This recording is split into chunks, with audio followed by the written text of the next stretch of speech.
You will also have the chance to meet Günther Verheugen, the real face of the negotiation process, the person who led with a master hand the negotiations on behalf of the European Commission of the EU. Now I have the honor and the privilege to announce our partner in this event. This is Konrad Adenauer Stiftung, and its director for Bulgaria, Thorsten Geisler, who is a staunch anchor of the European values, who is a real promoter of globalization, and I may say, who is a soldier of duty. I think Konrad Adenauer Foundation can be really proud of being an active promoter of the democracy in Bulgaria, and also of being a promoter of the real European values here in Bulgaria. We have had the chance, together with Konrad Adenauer, to hold different discussions, sometimes on controversial values, but always in a respectful way, which we highly appreciate. Thorsten, the floor is yours. Thank you very much, Gergana. Ministers, ladies and gentlemen, dear friends. It's a great pleasure for me to welcome you on behalf of the Konrad Adenauer Foundation to this online conference. And my first thanks go, of course, to you, Gergana, for inviting us to be your partner during this event. It was your idea, it was your initiative. Thank you very much for that. You also welcomed and introduced our distinguished panelists. Let me welcome them again on behalf of my foundation. This year marks the 15th anniversary of the signing ceremony of Bulgaria's accession treaty to the European Union. It was signed on Bulgaria's behalf by Solon Passi, who is with us today. I think we would all wish not to celebrate this anniversary during a global crisis of a dimension that was unknown until now. But we must accept the challenge, and we must have clear objectives. Both its member states and the European Union must cope with this crisis. At the end of the crisis, it must be clear that the values of the European Union, democracy, the rule of law, the protection of human rights will prevail, because the structures that are based on these principles are better able to cope with such a crisis than authoritarian structures. We can only win this battle together. And this is why we'll talk today about solidarity. Europe and institutions, and that's a fact, have given a strong response to the crisis.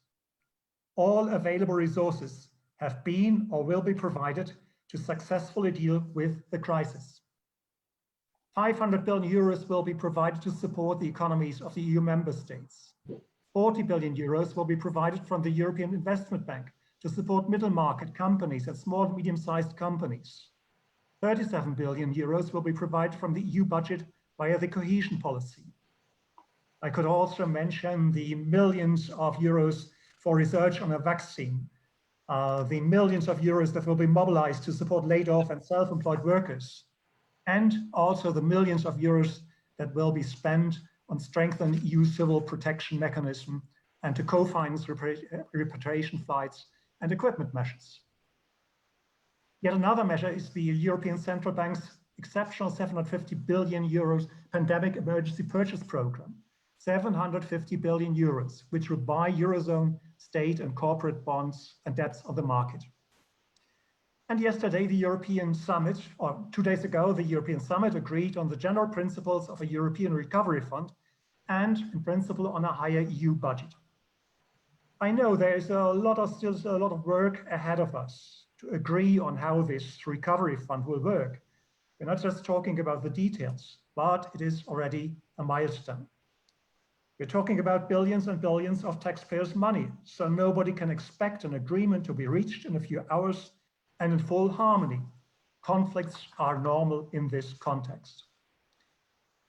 However, these are the facts. But if we look at what caught public attention in the last weeks, it was not the European Union. Rather, it was the national governments. People paid attention to the measures taken by the national governments. They were in the focus of public attention. And well, to a certain degree, this is of course understandable, that they address their governments first and that the governments respond first to the crisis. They had to respond to the crisis.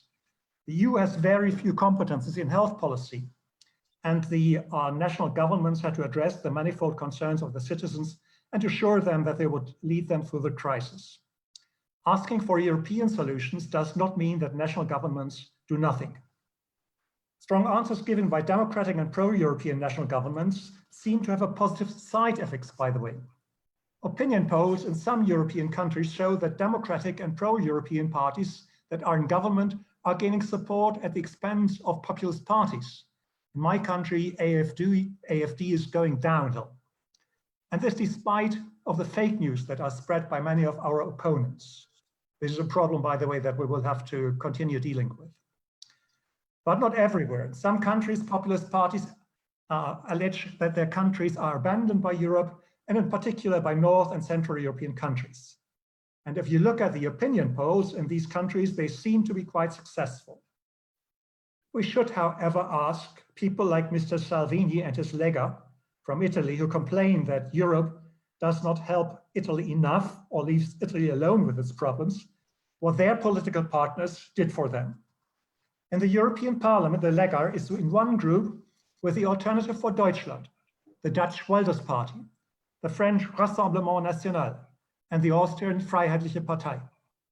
I never heard any politician from any of these parties to speak up in favor of more European solutions and more financial help for Italy from their national budgets. The contrary is the case. But maybe we should also admit that at the beginning of the crisis, some mistakes were made. The crisis in Europe started in Italy. Yes, now there is strong support for Italy, but when the crisis in Italy began to unfold, there were too few signs of concrete solidarity. And I think the European Union and President von der Leyen have admitted this.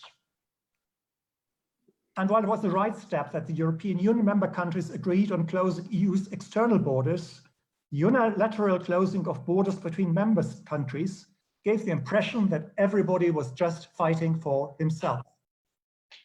But now it has become clear that Europe will stand together during the crisis. We have realized the virus can only be successfully fought if we agree on a common strategy. We have institutions and we have coordination mechanisms. We must make use of them. And as some of the money that will be provided for dealing with the current crisis will be spent on things like, for example, digitalization or the implementation of the Green Deal, we will kill two birds with one stone. One last thought. The European Union is a union of values. The EU stands for democracy, the rule of law, and the protection of civil and human rights, also of those who belong to a minority. There's probably not a single member country of the European Union in which basic and civil rights are not restricted in the moment. I think this is inevitable, but it must be a temporary measure. When the crisis is over, we must immediately lift all these restrictions. And also during the crisis, democratic principles cannot be suspended, which means that there must be parliamentary control of the executive. And citizens must have access to independent courts tasked with constitutional review that can check at any time whether restrictions of basic rights are necessary, adequate, and proportional. The crisis must not serve an excuse to undermine the core values of the European Union. I am, however, full of optimism that democracies are able to successfully cope with this crisis. And for this, we need solidarity. Well, this is the message from my foundation. Thank you very much again for joining us today. Thank you very much for giving us the opportunity to be your partner. And well, I now have the pleasure to hand over to our moderator. Thank you very much for listening to me. Thank you, Thorsten. Thank you very much. Before we switch to the real discussion here, I have the privilege to read in front of you the message, the address we received from the former Prime Minister, Simeon Sako-Burgotsky. We used to call him the king, but I think it's fair to say that he was leading the government which practically took on its shoulders the most critical and important part of the negotiation process, and finally signed the accession treaty and facilitating joining the Bulgarian joining of the European Union. Let me read it for you now.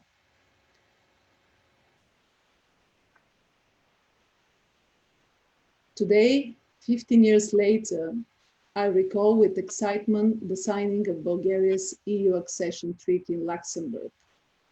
I am convinced that Bulgaria's accession to the EU remains the most significant event in our modern history, an event which proved that by working together, we can achieve our priority goals and accomplish our national interests. I insist on emphasizing the contribution of the Bulgarian people, who, despite the difficult transition to democracy, fully supported our country's accession to the European Union. Bulgaria returned politically to Europe, where it's always been belonging, both geographically and culturally. First and foremost, we should always ask ourselves, what would our situation be today during this economic, health, migrant, and many other kinds of crises if we were not part of the strong European family? In my opinion, this is a key factor to Bulgaria's success.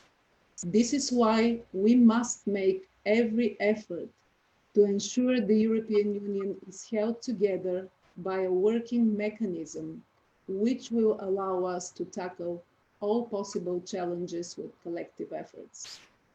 If Bulgaria does its share, it will prove our confidence in the future of a unified and economically strong Europe. I have no doubt that, despite the current crisis, the member states will prevail together. Simeon Saksky-Burgotsky, Prime Minister of Bulgaria, 2001-2005. With these words, I would ask our colleagues to switch to the first video message we got from the Foreign Minister of Luxembourg, Jean Asselborn, who probably is the longest serving minister in the European Union, being part of the government since the time we signed the accession treaty up to now, a real European and a real friend of Bulgaria.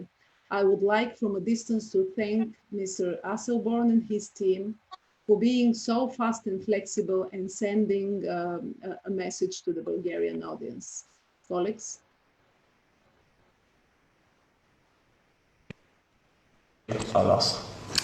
Dobar den, skupi prijatelji. I'm very glad to participate in this timely initiative of Pan-Europa, Bulgaria, and I would like to salute my good friend Gergana and also Solomon out of my home office here in Luxembourg, with the hope that we can meet again in a less virtual setting in the very next future. The signing of the EU accession treaty by Bulgaria, together with Romania, is one of the fondest memories of my career. It was a highlight, I would say the highlight, of the Luxembourgish presidency back in 2005. When the accession treaty was signed on April 25th at the Neumünster Conference Center at around the same time that you hear me speaking now. I can still vividly recall the voices of Bulgaria signing the European anthem from the windows of the old abbey. These were optimistic times, and I continue to believe in the powerful European message of hope, of solidarity that was expressed back then. However, the general evolution of the EU has been beset by unforeseen hindrances. Europe will be forced in crisis.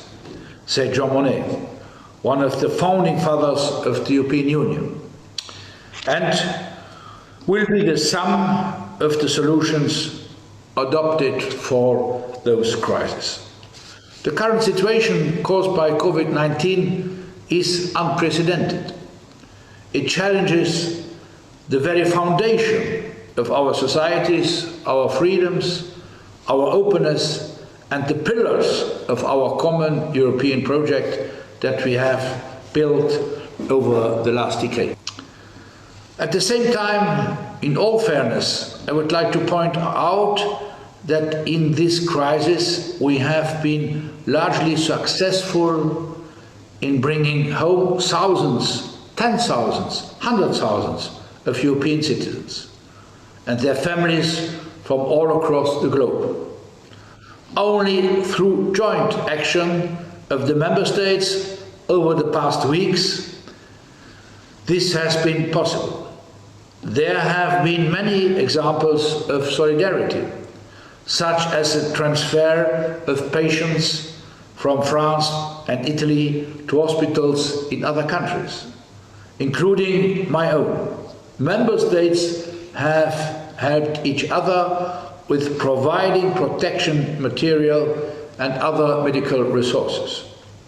The pandemic is far from over, yet we now need to progressively plan the road to economic recovery. The green transition and the digital transformation will play a central and priority role in relaunching and modernizing our economy. There are no contradictions between green and digital transition objectives and recovering from the unprecedented crisis by making the EU more resilient. There are also lessons to be learned from the crisis in terms of technological dependence or the production of medical goods. This virus has ruthlessly exposed certain weaknesses to us, and we should now correct them as soon as possible. Dear friends, I still have very positive memories of my latest visit to Sofia, the 7th of November last year, and I remain convinced that the relations of friendship and cooperation between Bulgaria and Luxembourg will continue to deepen.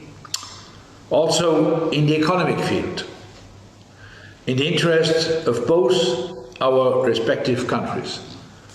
There is a clear willingness to act together as Europeans in the face of current challenges, and we have to build on that. Dear friends, history shows us that the EU has always come out of crisis stronger. It should be no different this time around. Today, Bulgaria is an invaluable part of our common European family. Solidarity and common values have brought Europe a long way. As always, l'union fait la force, and Europe is what we make of it. I very much regret that it was not possible to be among you today, at least virtually, but I wish you a very fruitful and constructive exchange, and my best wishes here from Luxembourg. Thank you, Minister Asselborn. You were virtually with us, and we very much appreciate this. Now I have the pleasure to hand the baton to our moderator, Mrs. Biserka Benisheva. Let me just say a few words about her, taking them from something which Ambassador Ognian Zlatev mentioned a year ago. He said that Europe has many fathers, but in Bulgaria, Europe has two mothers. And I'm really glad that one of Europe's mother accepted our invitation to moderate this event, Mrs. Biserka Benisheva. And the other Europe's mother is among our attendees. I just checked that also Mrs. Ingrid Shipova is following the discussion. So we are really very glad that 15 years later, we have so many European faces who are still ready to jump into the European discussion and to really support European values. Biserka, the floor is yours. Thank you very much, Gergana, for your nice words. I'm really honored to moderate today this discussion among convinced Europeans. Welcome to my panelists and participants. Indeed, the 25th of April is not just a date. It shaped the destiny of Bulgaria in the European family, and I'm very proud of my country. Warm gratitude to our partners for the unanimous agreement to share with Bulgaria the European project. Today, more than ever, we need unity and solidarity. I have been instructed also to make some technical announcements for the large audience we have today. First, the event is live streamed on the Facebook page of Pan-Europa Bulgaria. Second, all Zoom attendees, and there are more than 100, can use the button raise hand if they wish to show up on the screen with their video and audio and ask a question. Question can also be written in the Q&A section. For those watching the event live on Facebook, please write your question as a comment below the live stream video. So thank you very much for your interest in our video conference today. Now I have the privilege to open the virtual floor to the rest of our panelists.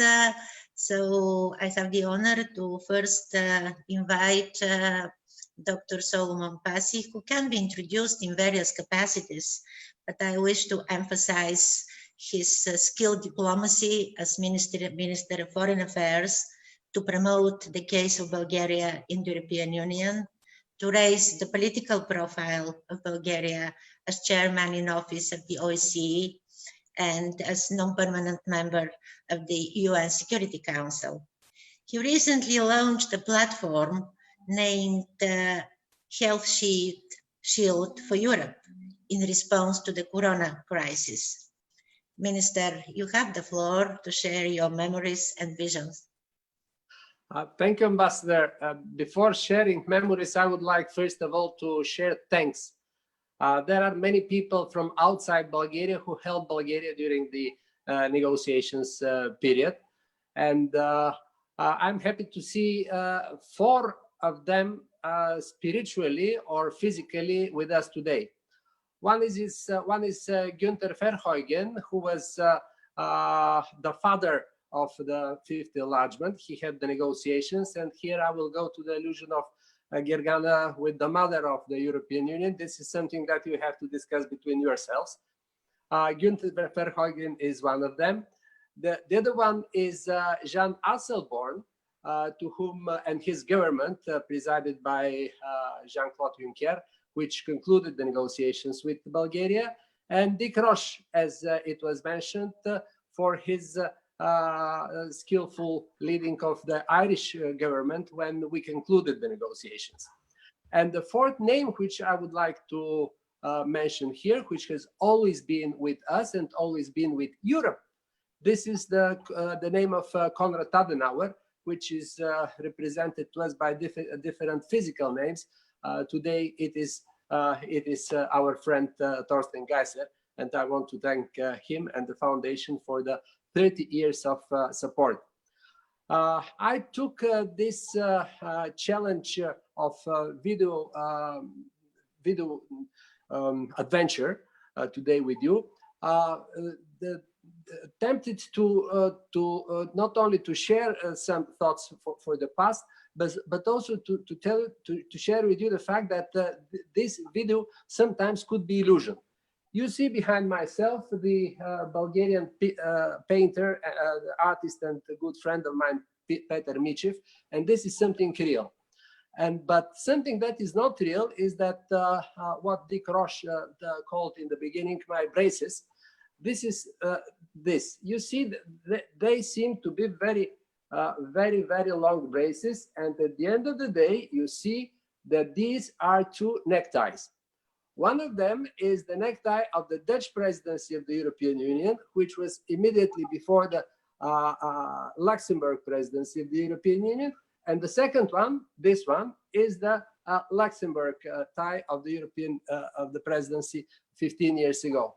These are two physical memories which I have from this period, and I do not miss the opportunity to put them and to remind to my children and to my students that Europe is a very, very long road, which has many starts and has no end. We started the whole process of joining the European Union in the spring of 1990. At that time, immediately after the first free elections in Bulgaria after the Second World War, we had the Grand National Assembly, and in the spring and the summer of 1990, we started the process of joining to the European Union.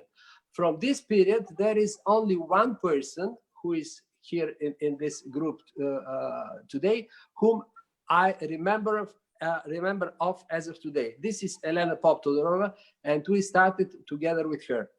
I'm very happy now that after exactly 30 years in this process, or in this business, if you wish, I have so many friends which became friends because of the process. And I think that for me personally, this is the biggest added value.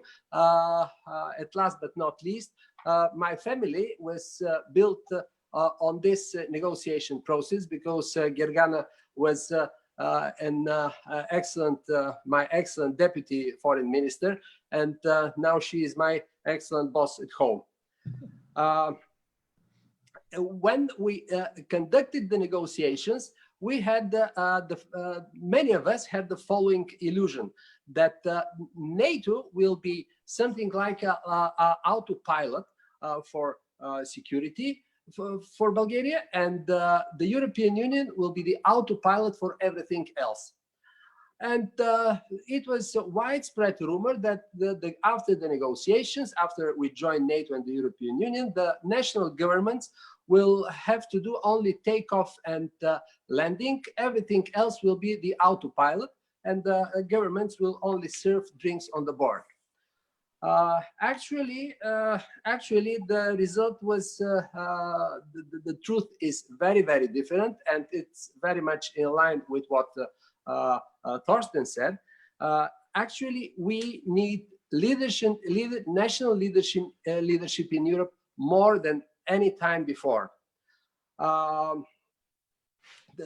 It is not the autopilot. European Union is not the autopilot, but the pilots are the 27 governments, 27, 28, or how many they are at the time of the process. So I was not, I could not imagine 15 years ago that I will be today a modest part of a big team suggesting the policy health shield of Europe, which we addressed to the European Commission, to Minister, to the HR VP Borrell, and to the Secretary General of NATO Stoltenberg, a policy which we believe very much that will not prevent the current crisis, but will help Europe to avoid the next repetition, the next relapse of similar crisis. I would like to thank you very much for this initiative, and I will be very happy to listen immediately after me. I see on the list a great colleague with whom we had unforgettable political battles together and satisfactions together. Meglena Kuneva, who is this moment Bulgaria's, not Bulgaria's, Europe's permanent representative at the Council of Europe in Strasbourg. So thank you very much, and I hope that we shall gather together in person, but not 15 years after today, much sooner. Thank you, Minister. Thank you very much. Yes, I do have the privilege now to invite to the virtual floor another prominent Bulgarian politician, promoter of the European project in Bulgaria, Mrs. Meglena Kuneva. She was the chief negotiator, Minister for European Affairs, the first Bulgarian commissioner, and now she is the ambassador of the European Union to the Council of Europe. Meglena, I'm very happy to invite you to share with us your memories and your vision. Unmute. Indeed, in a very disciplinary way, I muted myself as it was you advised me. And now I hope you hear me. Okay. Yes. Good, so I can go ahead. Well, thank you very much, Biserka. Thank you all, and thank you for, for this feeling, because the feeling to belong, to be together, is what I wouldn't say remember. This feeling is with me always, and will stay always with me. I have some difficulties to talk about Bulgarian accession as something from the past. I think that we all live simultaneously in our different years at the same time, really. So yes, I'm now here representing EU at the Council of Europe, but at the same time, I'm still in our time of negotiations of our first years as member of the European Union. I'm still with my memories from our councils when we've been observers, and then as a minister when I participated in the councils. And I can't agree more with Solomon saying that really, and Torsten as well, that national politicians matter a lot. Because actually every single minister from European country is a member of a European institution. Is a member of the council. Okay, the councils are only 9, but they cover almost all the fields. And there are several constant questions which are posed day after day. I wouldn't say even year after year. How much coordination, how much cooperation, and how much integration we need. Because you mentioned, Torsten, that this real father of the European Union, of our strong entity, Monnet, that Europe always emerges from the crisis. But he started, if we remember correctly, he started with the dream of having European Federation, actually. And since then, this question is ever posed. How to make the best mixture between a real integration, like common borders, like euro, like common legislation, and how to mix with typical national decisions. One of such typically national decision is health, the health systems. And now this all over Europe, the system is challenged. And maybe after this crisis, we will emerge with more ideas how to integrate or how to coordinate or how to coordinate. So these 3 pillars of how we continue to work together are very important for the future. I could go on about my memories. Even I found here one thing which I believe that Dick Roche will appreciate a lot, because this is from Yeats. Biserka, you remember long evenings on the 5th floor in my office together with you, with the colleagues. I really hope that many of our team are watching this webinar. But remember, it was around the clock, all the time, working, writing, discussing. one of the ways I really kept my optimism all the time, it was a piece, a poetry from Yeats. I remember when the convention started and I represented the country when we had our dream at that time to have the European Constitution. Pat Cox, another one great friend of Bulgaria, quoted a piece of poetry from Yeats, and I will read you just the end of this piece.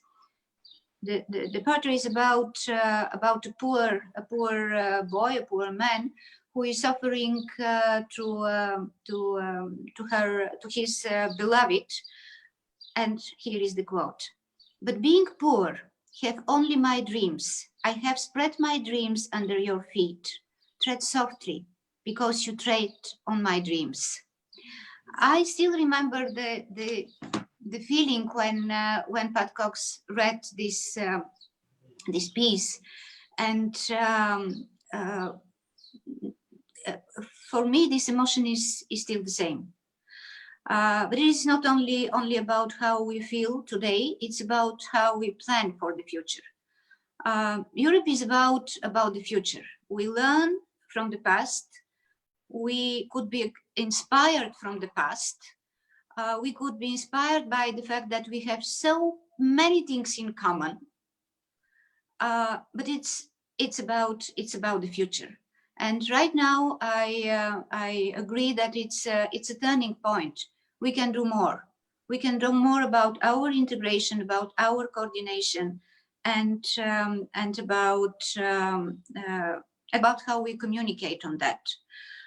Representing here European Union at the Council of Europe, I can tell you that one of the most difficult issues are those of human rights, because in moment of crisis, this might be the first one to consider not relevant, but there is nothing less true. One of the lessons learned from COVID-19, and most probably one of the possible avenues for future talks and future webinar seminars.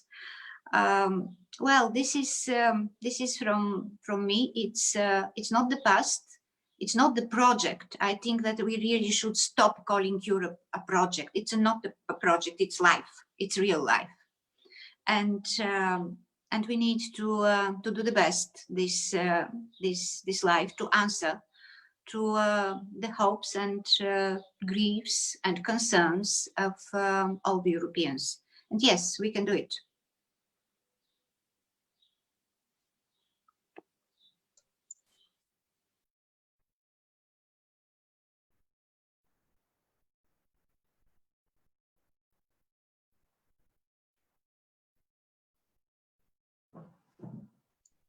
Sorry. We have a pre-recorded video message from the Commissioner for Enlargement, Günther Verheugen, who definitely was the person who made more visible this spirit of true integration at that time. So I'll ask the team to share with us the video message from Verheugen. Ladies and gentlemen, dear friends, it is a great honor and a pleasure for me to address you today at the opening of your important conference. Bulgaria is a country that is very close to my heart, and I have many friends in your country. I hope that everybody is well. At the same time, I hope that our European Union will show sufficient strength and solidarity to demonstrate how important European integration, especially in periods of crisis and hardship, is.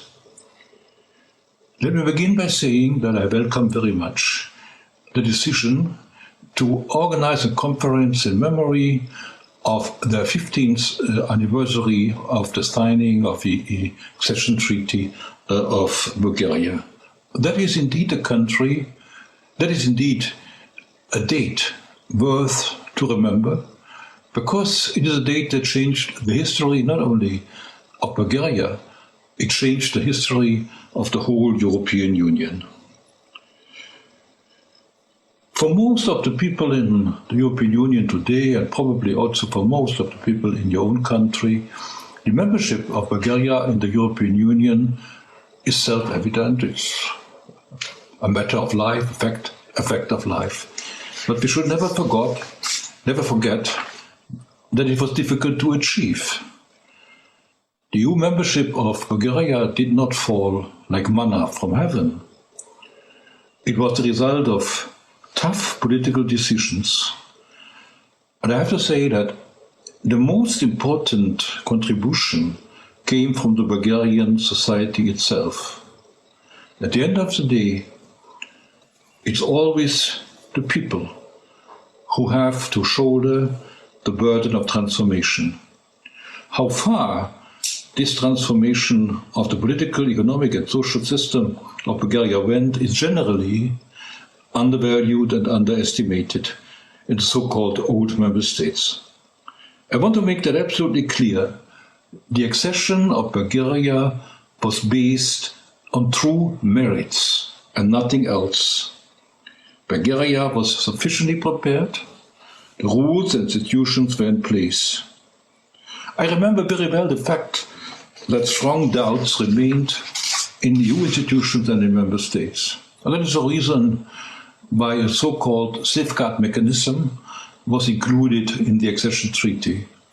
It is important to underline that this clause was never enforced because there was no need to do it. I have a lot of memories as far as the negotiations are concerned because I was the commissioner in charge. I do fully recognize the merits of the Bulgarian government that was in place when I started in 1999. I remember the important contributions of Nadezhda Mikhailova, but I have to say that the real breakthrough came when the government of the former king, Simeon, won the election and took over. That was a government that was strongly committed, had a very clear strategy, and I can tell you it was second to none as far as true European spirit was concerned. I could mention a lot of names here, but I will restrict myself to just 3 of them, who are my good friends, and their contribution should not be forgotten. It's Simeon Sachs-Bogotsky himself as the Prime Minister, Solomon Passy, Minister for Foreign Affairs, and Magdalena Kuniva, the Minister for European Integration, who later became my estimated colleague in the European Commission. Now, 15 years after the event, we can clearly see that the enlargement process was a full success. Not everybody in the European Union knows that, and not everybody acknowledged it. The reason why enlargement is not high on the agenda, on the contrary, it is not very popular. The reason is simply that policymakers do not communicate sufficiently the success of the Eastern enlargement. Therefore, I want to state it in very clear terms. Despite all the problems, despite the crisis which we had 10 years ago, but for which Bulgaria and Romania and other countries were not responsible, despite that, the membership of Bulgaria in the European Union is a full success, and you can be proud that you have achieved it. I thank you very much for your attention. I wish you all the best. Stay healthy. And I hope that very soon we can meet again in your wonderful capital, Sofia.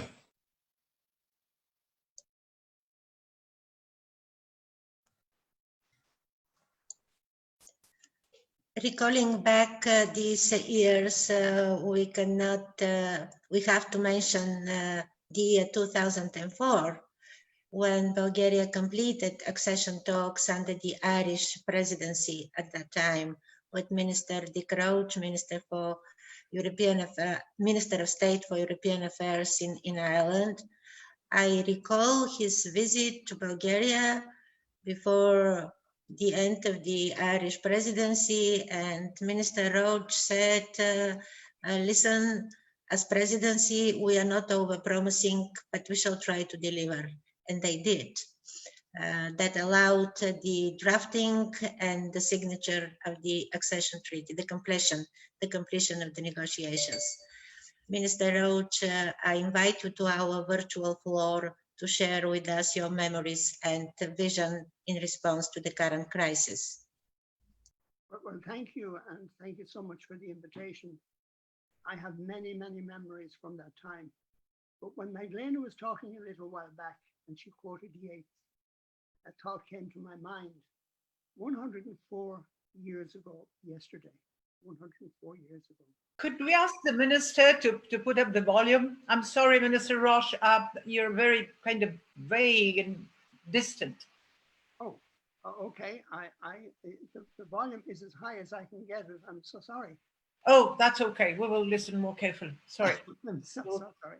That's okay. I was saying that 104 years ago yesterday, yes, 104 years ago yesterday, the Irish men and Irish women occupied the centre of Dublin in what became known as the Easter Rebellion. It was the time from which the Free State of Ireland and the Republic of Ireland sprung. And Yeats wrote about that too. And he wrote about the crisis at that time. And he said that all had changed utterly.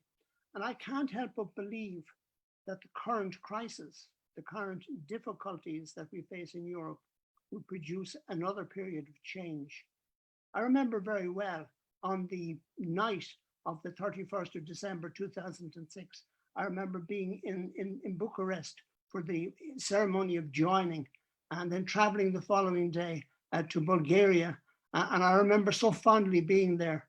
I actually remember the modest ceremony in Sofia and the confidence with which Bulgaria stepped into the EU. I remember my conversations with Magdalena before and after that event, and actually during the Convention on the Future of Europe, about how Bulgaria and how the countries of East Central and Eastern Europe had joined and enriched the European Union. So what Gunter was saying now, just a few moments ago, is absolutely appropriate. Thorsten at the very outset, I think, really set the tone for where we should be. He actually mentioned the challenges and the necessity to deal with those challenges. And he recalled that Europe was forged from crisis. And it struck me as an entirely appropriate metaphor. Steel is strengthened by going through the fires, through the furnace. And I have no doubt whatsoever that Europe is also strengthened by going through the fires, through the furnace. Solomon has shown extraordinary leadership in putting together the Health Shield. I think it's a well-balanced set of proposals which will give the European Union, European institutions, the opportunity to show yet again to our citizens, yet again, that we actually have the capacity to do great things when we work together. There is no doubt about it that this is a difficult and challenging time for us all.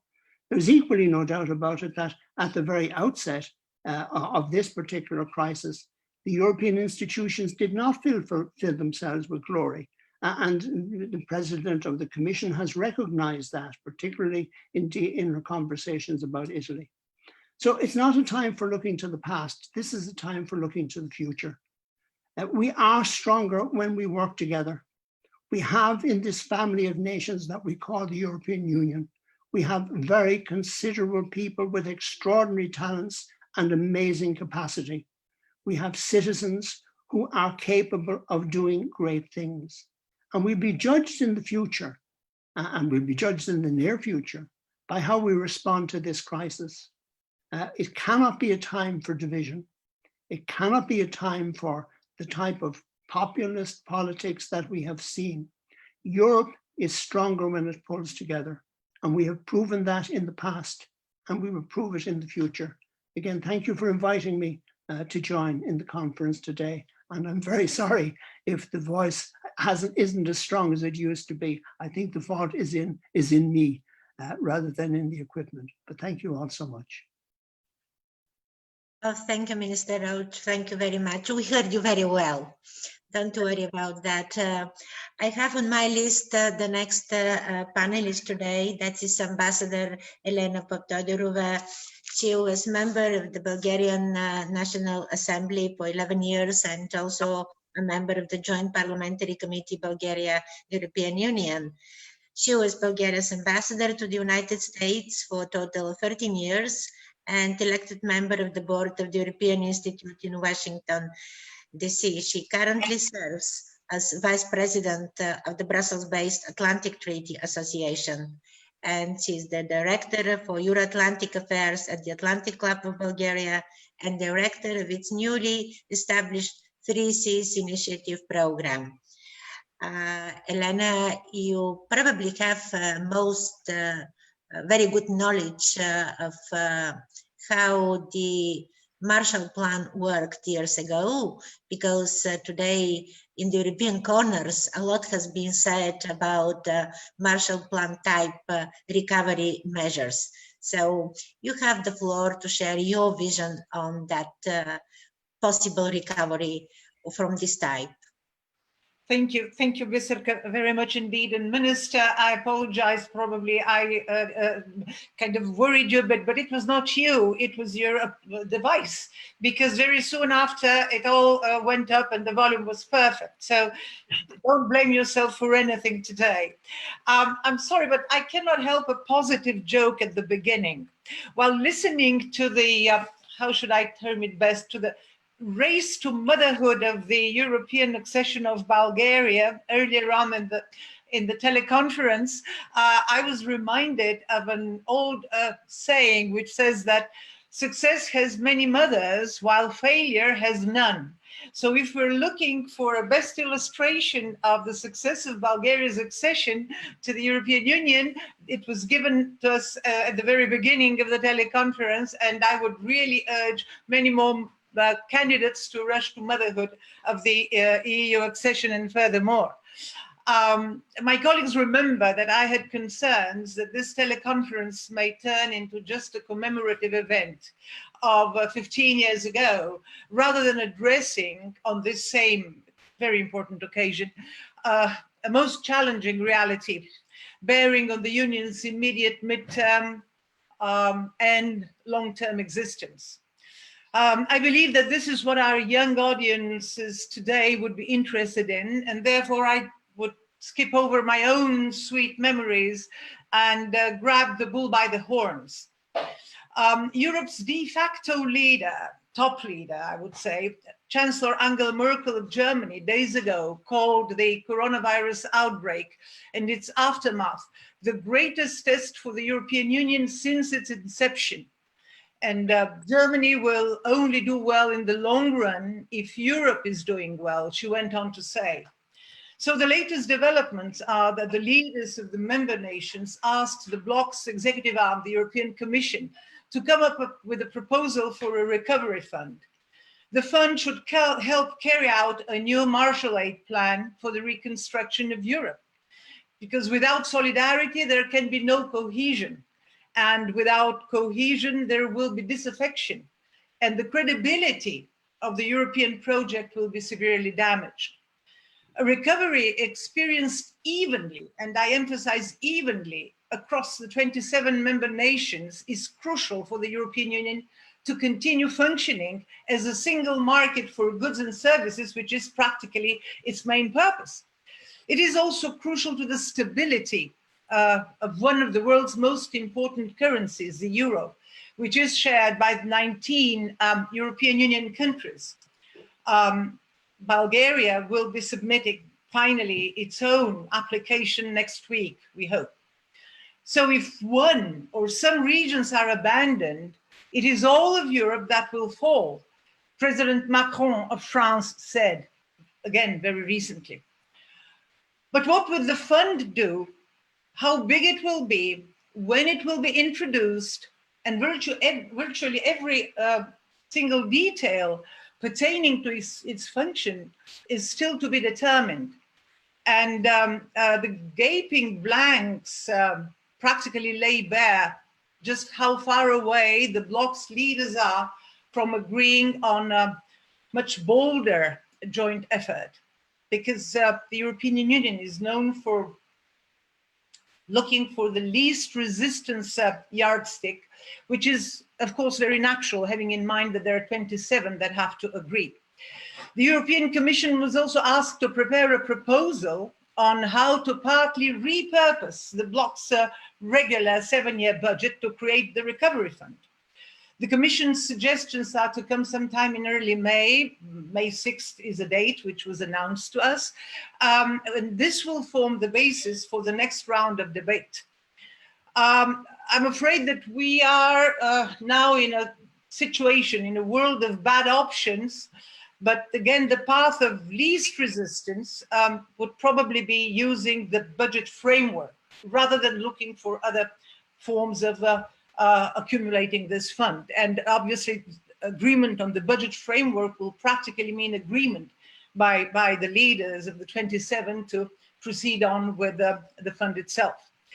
The battle lines are familiar to all of us. It is North versus South, richer nations versus poorer ones, grants versus loans.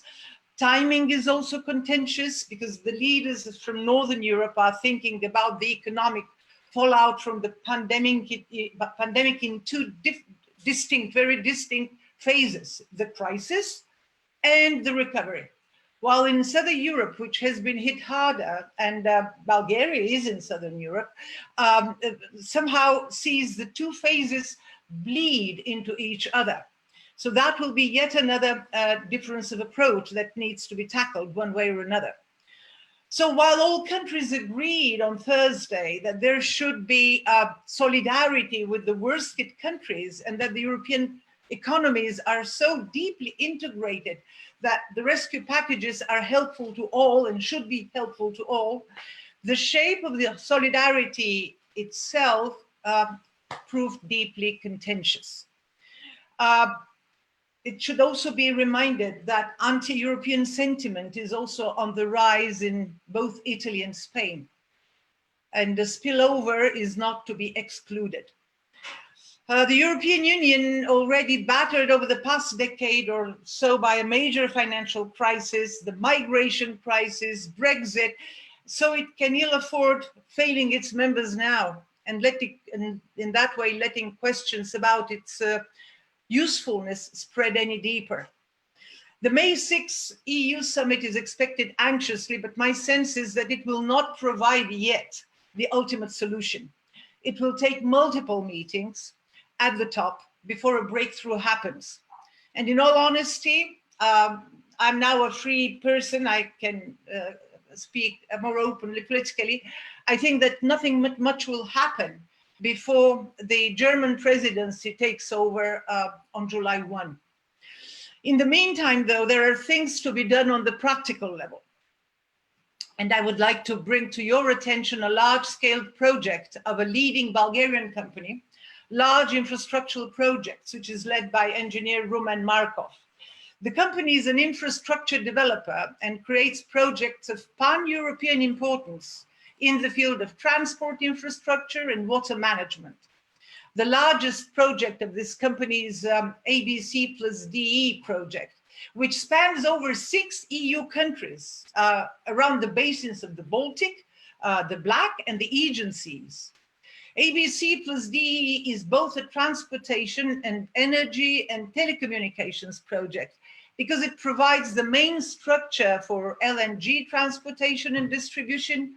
It is the longest, practically, electrical transmission between the Baltic and the Aegean Seas.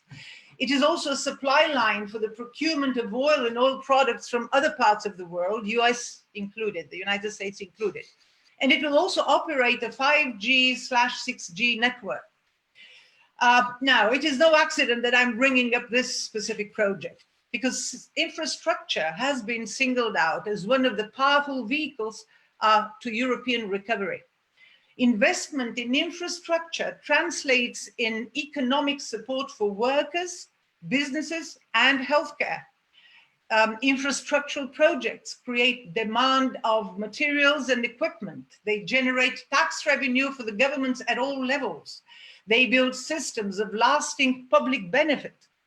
Actually, if we go back to the concept of the Marshall Plan, investment in infrastructure at the time of the Great Depression created the US absolutely unique interstate system of highways, bridges, and postal service, which practically became the backbone of modern post-war American economy. And actually, this is what a Marshall Plan is all about. The major European leaders referred to the concept. It was the Spanish leadership first, then Commission President also invoked it, and it's become kind of a label already of the reconstruction and actually the recovery effort of Europe. However, there is a difference, and again, we all know what it is. In those times when the original Marshall Plan was incepted, there was an external donor. We don't have an external donor today.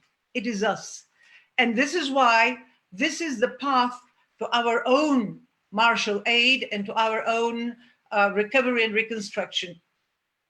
Working on specific projects while letting the political negotiation and agreement continue. Thank you.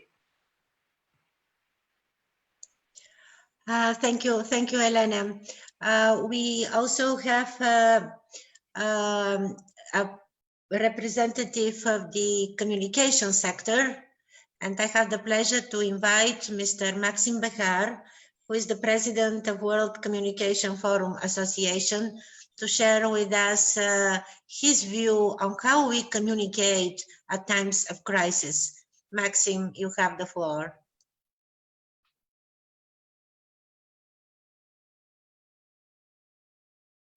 Unmute, please, unmute.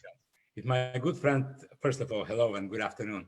If my good friend Elena said that she is already a free person, then most probably I'm much more free than anyone else, because I'm not in politics, I'm in the public relations and communications business. Let me see, I would like to share just a 2 minutes video, which may remind a lot to the participants in this process.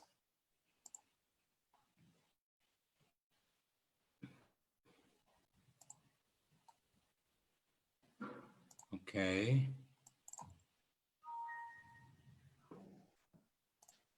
Voilà.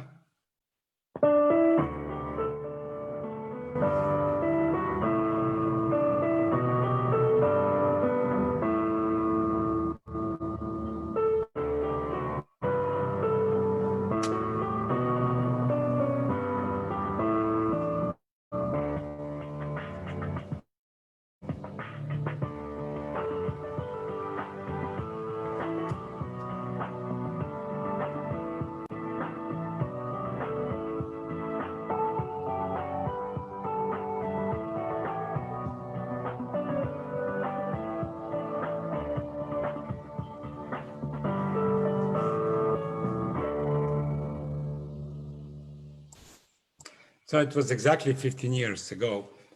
I'm sorry, I just need to stop it.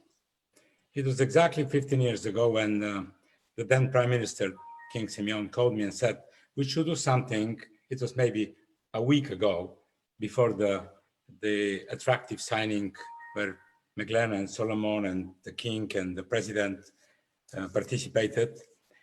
And all the time we were thinking, what's happening now? A lot of people were saying, we go to Europe, we will be finally part of the European Union. But we were saying, no, we go back to Europe. We don't go to Europe. We will not be accepted as a country which is apart from the European Union and apart from Europe. We go back to Europe after half a century of separation. So with nice to meet you, wanted to send this message that we are not a country which is apart. And all of us, especially the honorable ministers and the expats who are listening this nice discussion, you've been to Bulgaria.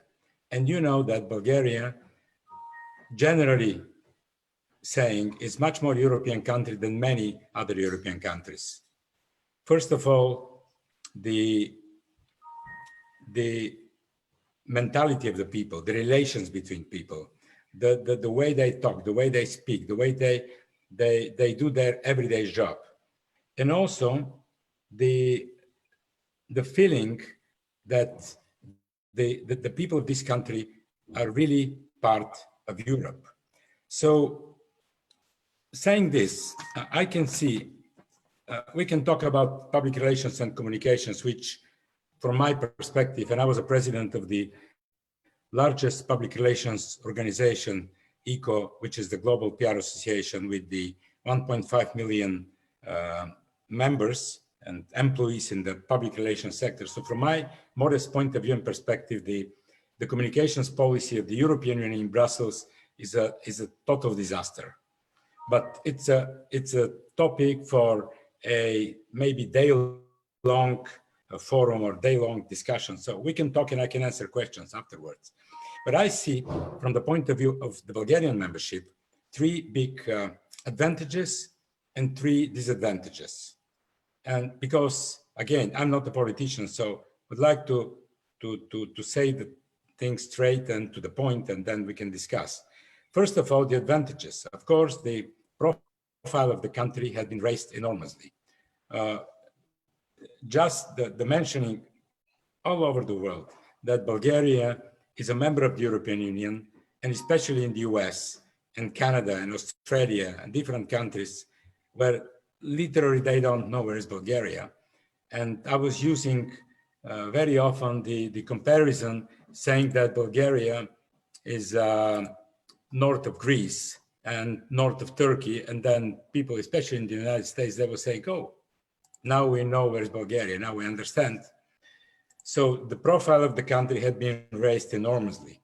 Secondly, of course, the borders of the country were open for free movement of people and experts, professionals, tourism, travelers. So it brought a lot of knowledge to the country. It brought a lot of different benchmarks and comparisons for the rest of the countries. And this is, I think, the third big advantage, that finally the people in relatively not very small Bulgaria, it's a medium-sized country for the European standards, started comparing themselves and started comparing the country with many other different countries. They go to Vienna, they come back from Vienna, and they said, oh my gosh, we should do this in Sofia. Why they can do this in Paris? Why they can do this in Frankfurt or Stockholm or whatever, we cannot do this in Sofia?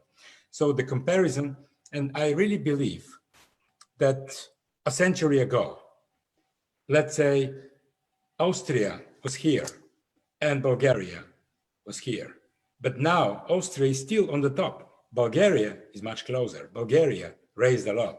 And not only because of this amazing day 15 years ago when we were watching the signing from our TV screens and were so happy, but just because for all those years, the world developed in a way that Bulgaria was developing very fast as well.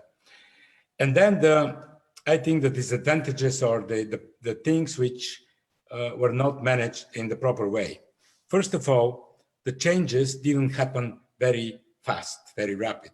All we were expecting that January 1st, 2007, and then January 2nd, 2007, the things will be changed enormously, and then it will be completely different environment, most probably even euro in a couple of months, and all those benefits which we could have from the European Union.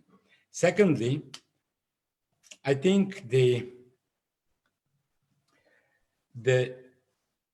in my business, in public relations business, we call it a management of the expectations. So the management of the expectations, both from Brussels and Sofia, was not handled in the proper way, because the societies, and this is, by the way, it's a similar issue we had in Hungary, in Czech, to a certain extent in Poland, but not so much, and also in Slovakia. So people, communities, they were expecting much more from the European Union, and these expectations were not managed in the proper way. And from that perspective, we somehow in Bulgaria as a society, we lost the next target, because we were expecting, April 25th and then January 1st, 2007, what's next? So nobody knew, and until today, it's April 25th, 2020. Generally, we don't know what's next. We became members of NATO thanks to Solomon and the whole group around the Atlantic Club, and thanks to many other political circumstances. Then we joined the European Union, and generally the understanding of the society is that, okay, we reached whatever we wanted to reach. And from that perspective, I think we lost the target because, and correct me if I'm wrong, but again, I'm not a politician, I just look what's happening in the societies. So we need, desperately, we need another high, big target to reach and to unite both the Bulgarian and the European people towards this target. So I just finished with what I started with this nice spot produced by my company, by me, 25 years ago. Nice to meet you, and thank you for the opportunity to share my point of view. Thank you. Thank you very much, Maxim. Hopefully there will be an objective uniting all of us, but it has not been invented yet. Can I have just one remark, Biserka? Whatever questions you may have, just please put it in the chat and I will answer. Thank you.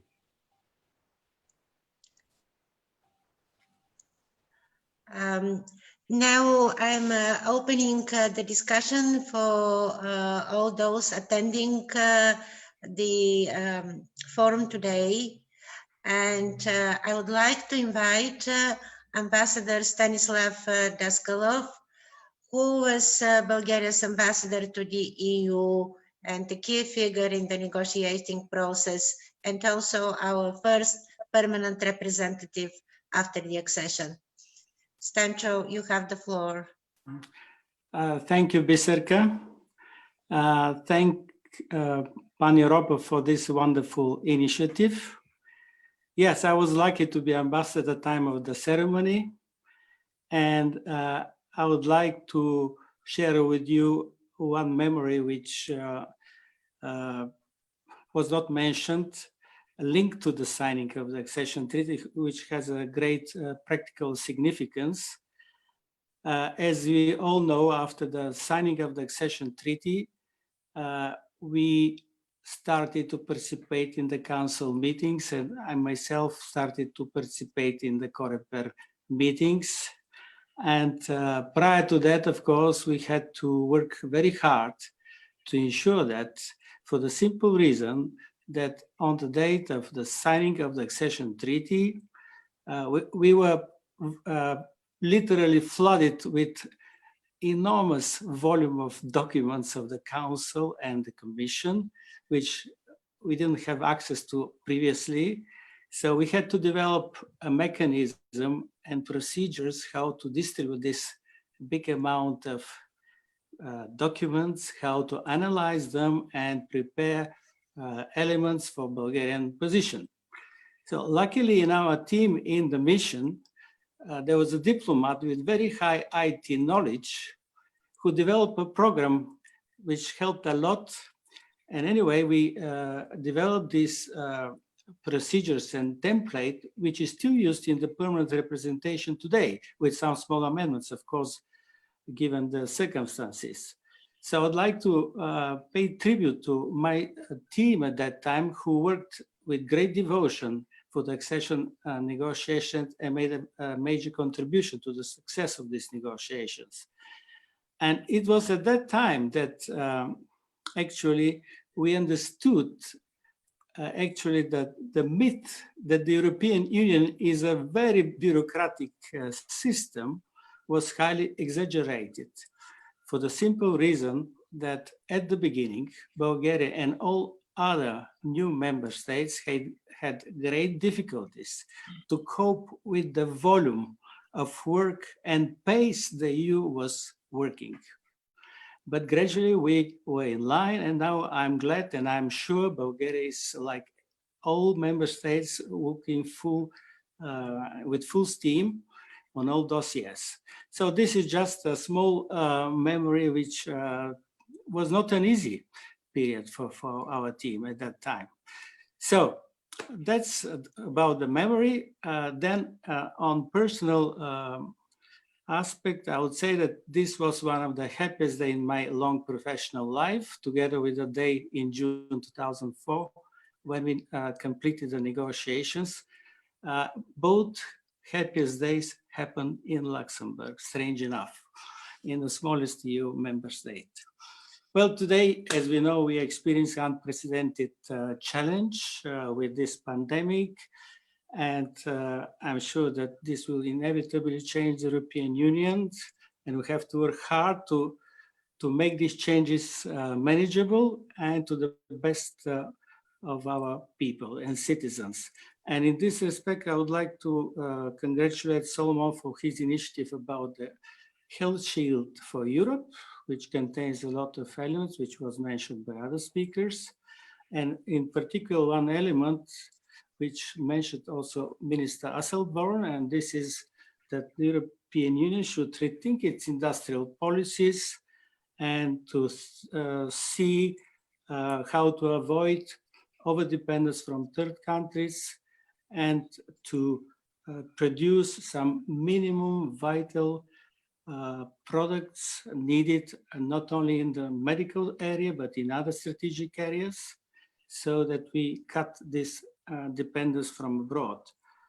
And I'm sure that this is also opportunity with a special program from the European Union to somehow shift some of this production to Eastern and Southeastern member states, and thus decrease the gap, economic gap between West and East in the EU. That will be very challenging. But all this and all future initiatives, I think, deserves a special conference, which I'm sure Gergana will think about how we foresee the future of Europe. And I hope that Konrad Adenauer will be generous enough to support such an event. Thank you very much for this conference. Thank you. Thank you. I have the pleasure now to invite another Bulgarian ambassador, Meglena Plugcheva, who was a member of the negotiating team, Deputy Prime Minister during the first years of accession, and our ambassador to Germany at a crucial time when we expected ratification of the accession treaty. Meglena, I'm happy to have you today with us. Hello, good afternoon, and sending greetings from Podgorica.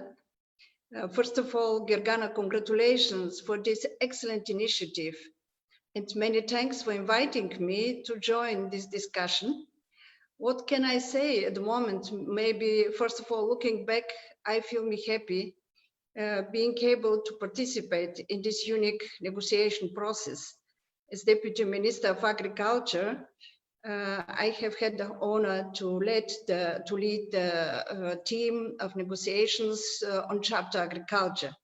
It was really a challenge, but in June 2004, we have successfully closed the chapter agriculture.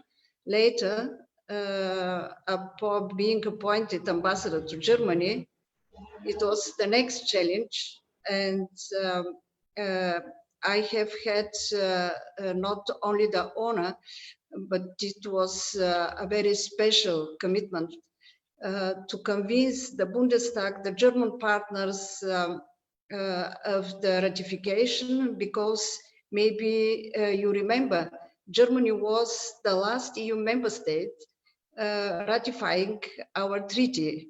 And this was exactly on the 26th of October 2006. And I remember this date like my birthday. It was not an easy task. Today, being appointed ambassador to Montenegro, I am very glad that I am really happy to help the country here on the way to the EU. And in this challenging time of coronavirus, I would like to inform you the European solidarity works very well. It is a political, it is a financial support for the countries on the Western Balkans. This is absolutely important in this time, a very good sign. And this is so the sign of unity and European solidarity. So maybe this is my small and modest contribution from Podgorica. And I can say it was a great pleasure for me being invited to this discussion, to this conference, seeing so many friends and distinguished politicians. Finally, take good care. And again, many sunny greetings from Podgorica in the Croatian presidency. Thank you. Thank you very much. We turn now to Pan-Europa. We have Madame Walburga Habsburg-Douglas with us today to say her view on the conference on the future of Pan-Europa as a union, and how Pan-Europa was decisive in helping us with our membership.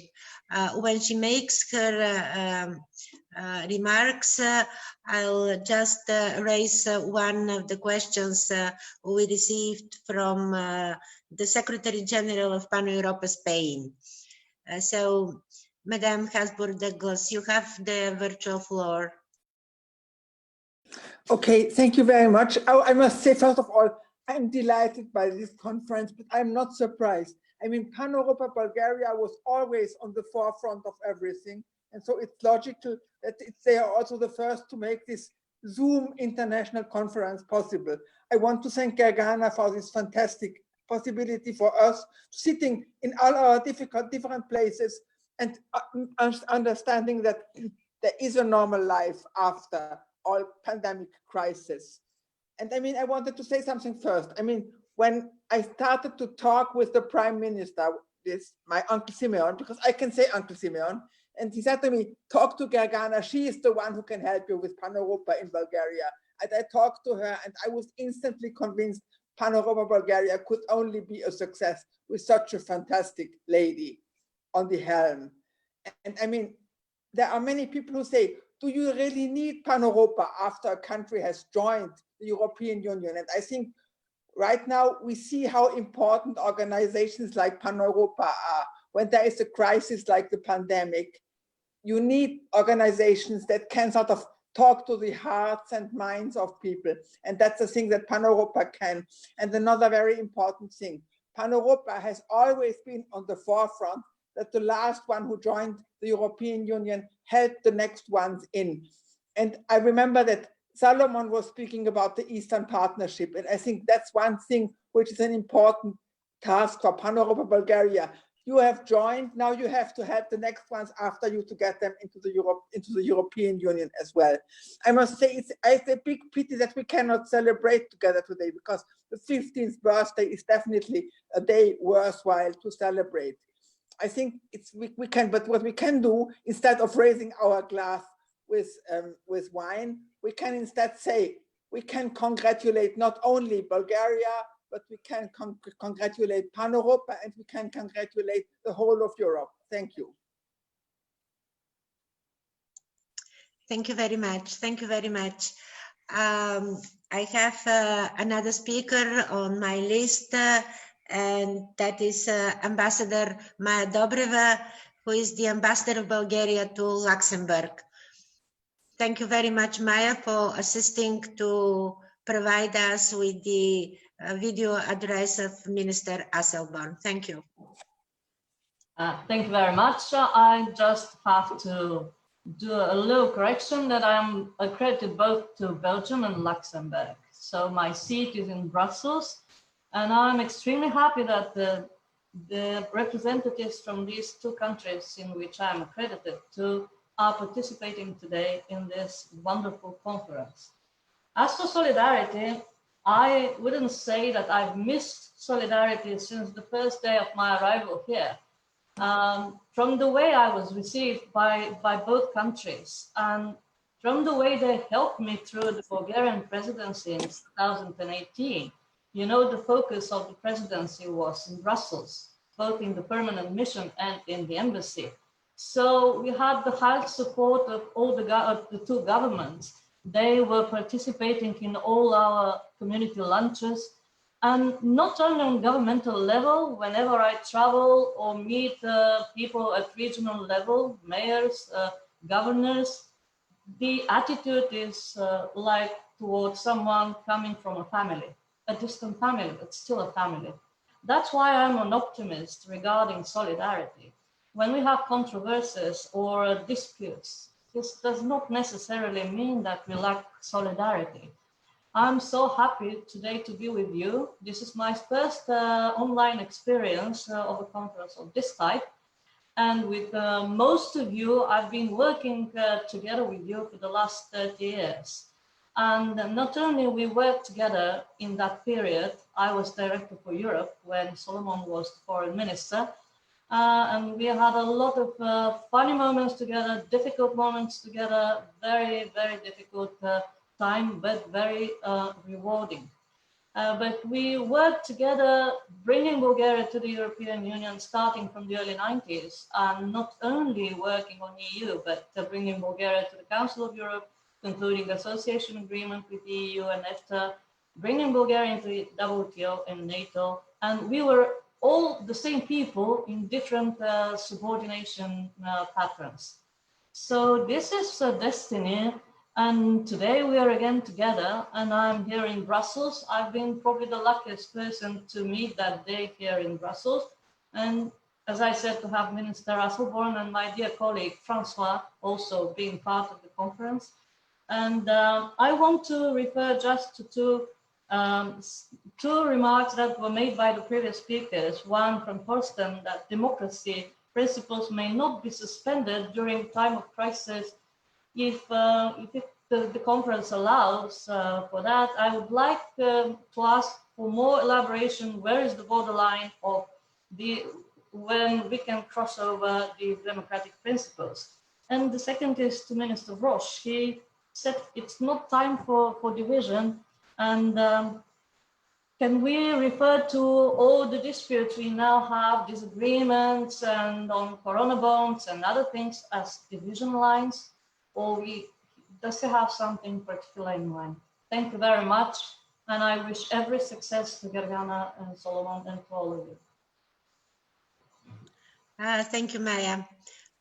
Minister Roach, would you like to reply or later?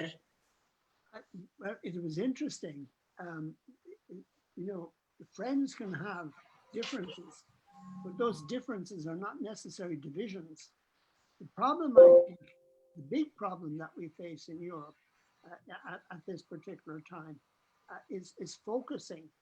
One of the problems I have over the years, one issue that has worried me over the years, has been Europe's propensity to take on too much.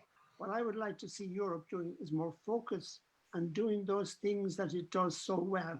Now, to actually relate that to the current crisis, I actually think, and you go back to Solomon's proposals in the Health Shield Initiative, I think the Health Shield Initiative is one of those initiatives where Europe can really demonstrate to every man, woman, and child in our community how valuable this family of nations really is. We get involved in discussions about federalism versus this nation state. These are not what's relevant. What is relevant is how we deliver solutions to the people. A point was made a few moments back, just a few moments back, about maybe we should try and repatriate production of critical infrastructure, of critical materials to Europe. Sure, of course we should. That's not to say that we should close down and turn our backs on the rest of the world, not at all. But we should make sure that those things that we can do well in Europe, we do well. So this is a time when we can actually focus better. It's not, there are divisions, there are certainly divisions in the way North and South use things. I would wish that we could get away from that. There's sometimes a little bit of blame laying in that. That's not constructive. Division can be constructive or destructive, but on this occasion, the differences that we have are not destructive. But what we can do, and we can use this occasion, is to prove that the value again of our community. As a community of nations, we are capable of doing far greater things than we would do fragmented and alone. Thank you, Minister. There is one more question raised by Maya, and that is restrictive measures might result in suspension of democracy. So she raised the question, where is the border? I would invite the panelists who would be willing to respond to that issue. Minister Passy, I see you are. Meglen is willing to speak. Thank you. The border is probably the common sense. Yeah. This is as old question as democracy is, and I do not think that I can contribute a lot. But let us say the following: if you go to the say to Speaker's Corner in Hyde Park and say that you do not like a movie or film, this is freedom of speech. But if you go inside the movie theater and during the performance of the movie, you shout loudly, fire, fire, fire, and everybody runs away, and dozens and hundreds of people become killed because of this. This is not freedom of speech, this is criminality. So this is the common sense between the freedom of speech and the criminal misuse of the freedom of speech. May I take the floor, Yes. Biserka? Yes, Okay. please, you have the floor. Thank you. Thank you. I can't disagree with Solomon that common sense helps, but we need something more than common sense, because even common sense could be interpreted in different way from different people. So we need stability in that sense, and that's why we have European Convention for Human Rights. Just a week ago, we managed in the Council of Europe to support the proposed toolkit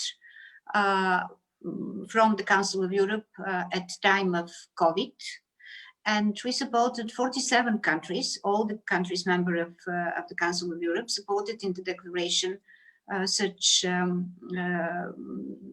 toolkit. Again, last week at UN, there was a declaration on human rights and COVID. And well, not all the countries, but almost all, definitely all the European countries supported the measures proposed by and boundaries proposed by UN, by the Secretary General. What is important is to stick to the rule of law, to stick to the European in our sense and international conventions, and not go beyond if there is no need and it's not proportionate, or is not necessary, or is not justified. So this is the red line which shouldn't be crossed.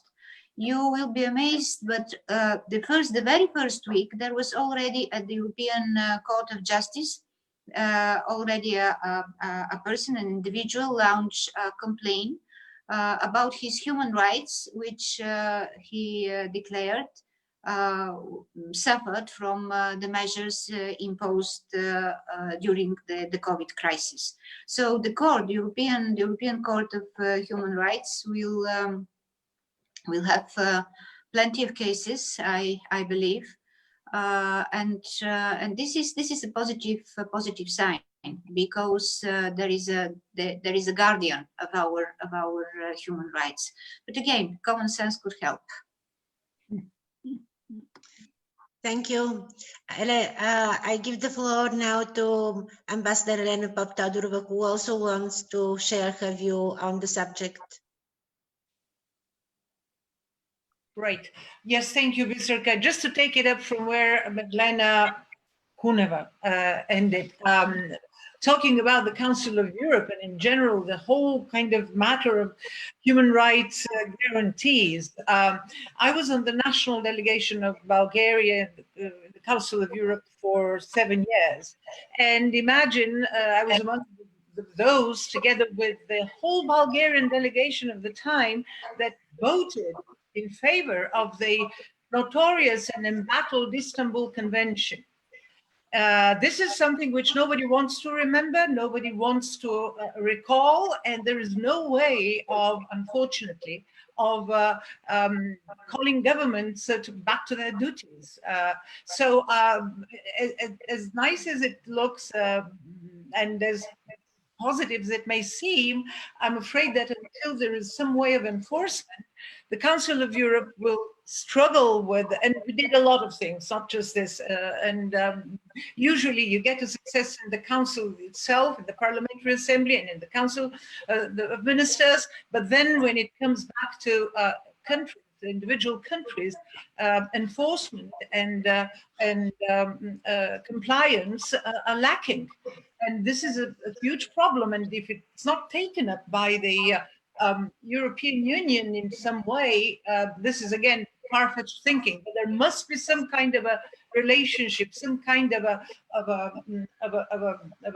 trajectory between the Council of Europe and the European Union in order to make these decisions really complied with.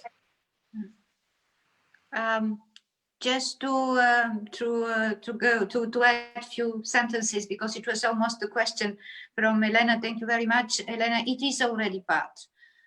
If we go back to Didier Reynders, who is commissioner following rule of law, the court decisions and the implementation of the court decisions and the rule of law section is from the Venice Commission as well, and from the court, is directly taken in the assessment of EU.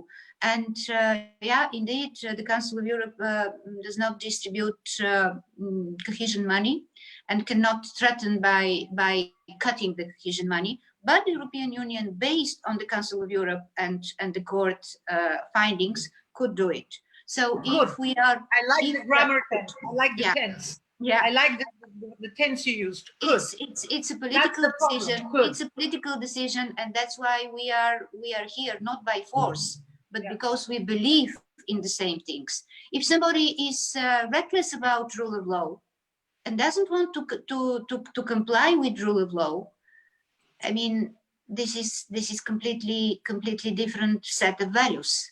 So yeah, it's a struggle. It's all the time. It's all the time, everywhere. There is no enforcement mechanism. That's the problem. There is in theory, but it does not lead to real enforcement in individual countries. That's what I encountered for so many. Like the European Union, corruption is not a matter of enforcement from the European Union. That's what I'm saying. From from the countries, from the national countries. The same with the implementation of judgments. But the good news is that implementation of judgments, even in Russia, for example, is increasing.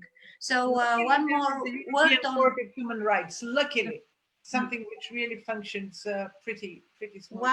One more thing, because you mentioned Istanbul Convention, the violence, domestic violence, is rampant.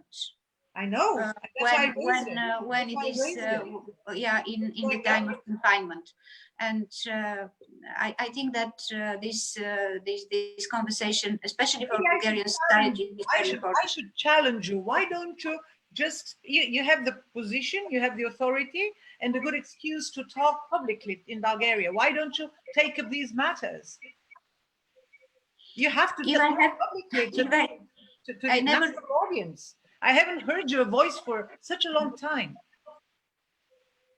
Well, if I get an invitation, I will do it.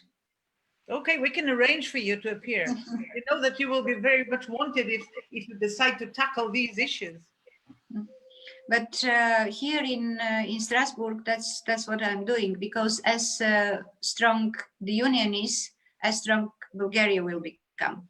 That much we all know. And we have an excellent ambassador here as well, a very experienced colleague, Katya Todorova, and she's also doing her best. But yeah, we need more efforts and stronger. In the conversation between Elena and Peglena, I have just heard Arnold Schwarzenegger speaking from Strasbourg. I will be back. Well, thank you everybody for this exchange of views on the principles of democracy. We have now another speaker to join us in the discussion, that is Mr. Reinhard Klose. You have the floor to share your view on the subjects we are discussing. Thank you very much. Thank you very much for the invitation to this conference.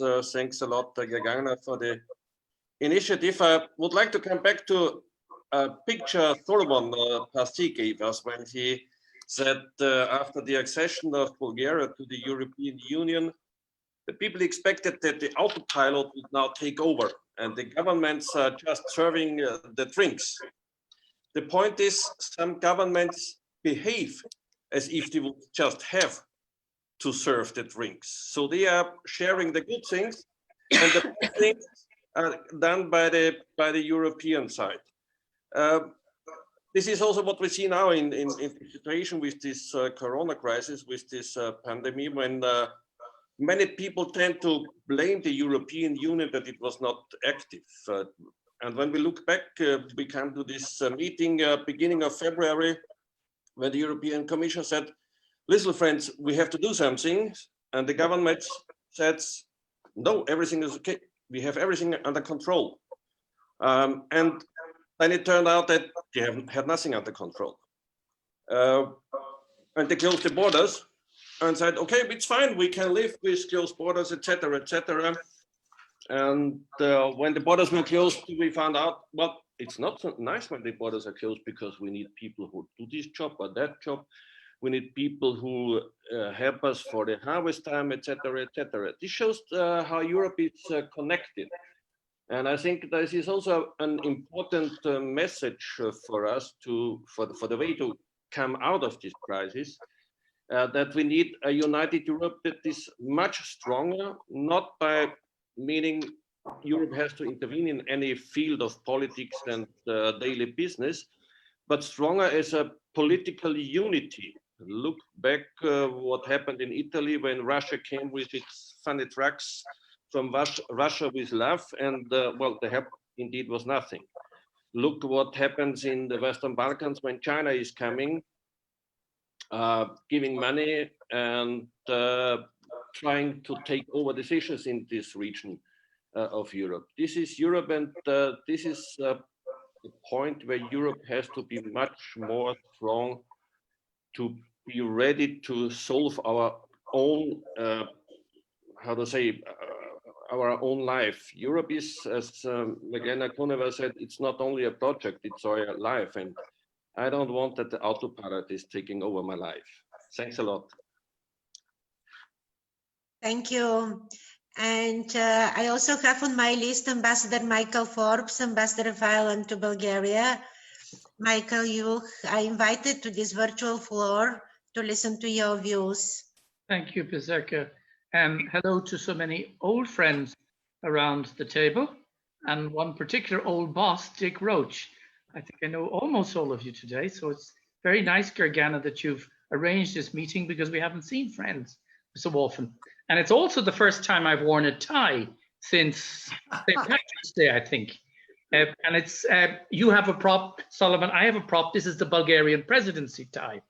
And that brings me back to 2004, when I was in the Irish Permanent Representation. I had a job called Antici. It's sort of chief of staff to the permanent representative. And it was during the Irish presidency of 2004, the first half. And we had two big things to achieve: the conclusion of the negotiations with Bulgaria on accession and the European Constitution.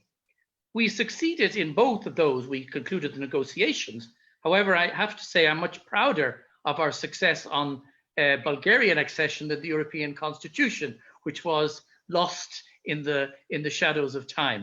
So I think we had one great success there, and we've carried it forward.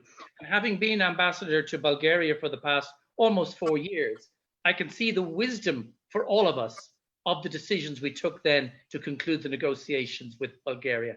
And I'm often reminded, and we are children of history, and I forgive me for sharing it with, but I'm often reminded of my own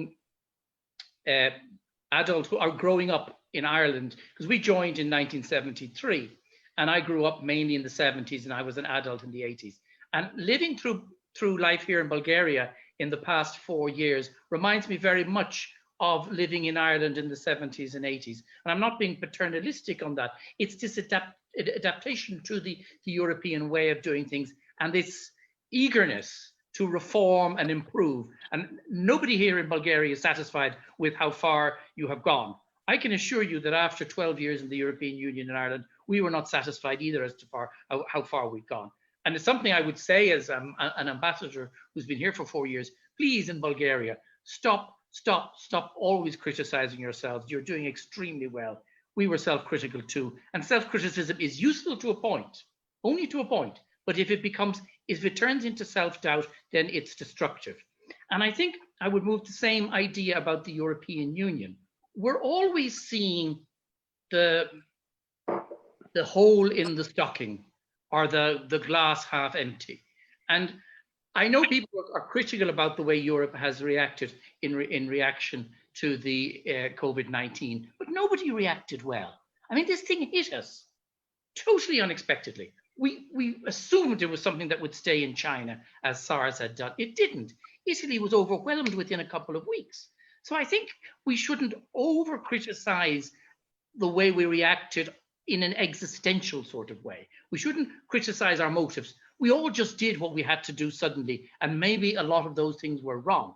And that is for us to look forward, and it's lessons learned. And Solomon, thank you for your contribution to the future discussion on the health debate. But let's not beat up on ourselves when we have future challenges. Now, as for the future challenges, and it's Monet, but Rahm Emanuel, who was Barack Obama's first chief of staff, said you should never miss the opportunity of a crisis. And I think that is what we're talking about now. But the crisis is a little different than, say, the financial crisis of 10 years ago. This is a very existential crisis. You can't blame anyone for this crisis. This is something, as I say, existential. It's the very fundamental of our existence, our lives, and our health. And I think that puts us in Europe in a much more even field when approaching these questions. And I think I am much more optimistic than others. I think the debate about money and so forth will happen, but I think the context of it is very different. And I think we have moved on perhaps from some of them, and I'm still an ambassador, so I have to be careful what I say, Elena, but perhaps from some of the assumptions, some of the paradigms that we've lived through for the past 40 years. And I think it's at a very exciting time. And I think we should be bold in what we're doing. And I am impressed by the fact that we have a new and very, I think, energetic Commission team in Brussels at the moment. And it will take national leaders as well. And you won't be surprised if I agree with what Dick Roach said, in the sense that Europe is better when it's dealing with real stuff. And there is the real stuff to do, to rebuild a Europe that is green. And it's the opportunity to do it now, to get the digital thing right. And they both coincide. And look at the other things, the risk issues, and be more strategic. And there's also a vacuum in world affairs. And I think that's a role that Europe can fill in recommitting itself to the multilateral system. And we can be the leaders in that. If you compare Europe, how it's performed, to that of other large entities in the world, I think Europe hasn't done badly at all on this. We were wanting, but a lot of our others were not only wanting, but incapable. So with that thought, I would agree with Megalena. I'm delighted that she said, let's get rid of this project business. It's life. It's life. Europe is life. And our job is to get on with life and to face these enormous challenges, but actually marvelous to have the challenges. I wish I were 25 again, starting out in my diplomatic career. I'm at the end of it, but I am much more positive and optimistic than many others, both for Bulgaria and for Europe. And I think if we have that optimism, we can go forward. I get annoyed about a lot of the media that immediately hones in on, and I get about it's the hole in the stocking they see in the bride, not the beautiful dress she's wearing. There's a lot of media out there that's anti-European and will always look, oh, they're divided. Governments are divided before they reach a policy decision, but we'll get there, and we're getting there. And the other day's European Council, I think, was very important, and we're building right. But let's have the optimism, and also optimism, the energy, and the positivity. Thank you. Thank you very much. Michael is always the optimist. Working who I had to be, Dick. And I know, I'm glad to see you wearing a tie. If I may, the negotiations of Bulgaria with the European Union have very, very strong impact on Irish-Bulgarian relations. Very strong impact. It was in 2004, the Irish presidency of the European Union, when the then Foreign Minister of Ireland, Brian Cowen, invited all of us to his constituency. And his constituency happened to be Tullamore, the famous constituency where they produce Tullamore Dew, the whiskey. And he invited all of his supporters in the factory, in the distillery, the workers, the people that are going to vote for him, something that all of us are doing everywhere. And after they explained to us what is the procedure of processing the Tullamore Dew, they asked, do you have questions? And I said, yes, I have question to the minister. Does the minister know which is the fastest growing market of Tullamore Dew worldwide? He told me, I don't know, I haven't checked this, answered Brian Cowen. Okay, I will tell you, it is Bulgaria. He was so pleased in front of all of his supporters that I did not miss the opportunity to ask him for something. And now, can I ask you, Brian, in exchange to open an embassy in Bulgaria? And in front of all of his supporters, he was more or less pressed by the love of his people. And he said yes, he kept his word. And a few weeks or months later, the embassy was reality. I'm so glad he kept his word and you pressed him to it, Solomon, after 4 wonderful years here. And I'd also pay tribute to your wonderful ambassadors that you've had in Ireland, including you, Biserka, who played a most important role and left your mark, a mark that has not been forgotten. We have several questions from the attendees. So I invite Božidar Alexandrov to raise his question. Božidar, you have unmute and raise your question, please. Hello, I would like to thank you all for the great discussion.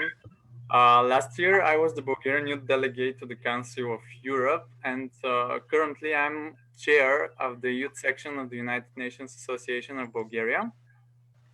Last week, Mr. Kosi posted a pic of me and him at my school 7 years ago, asking where I'm now. So here I am. I would like to ask, talking about solidarity, in your opinion, maybe Mrs. Kuneva can answer,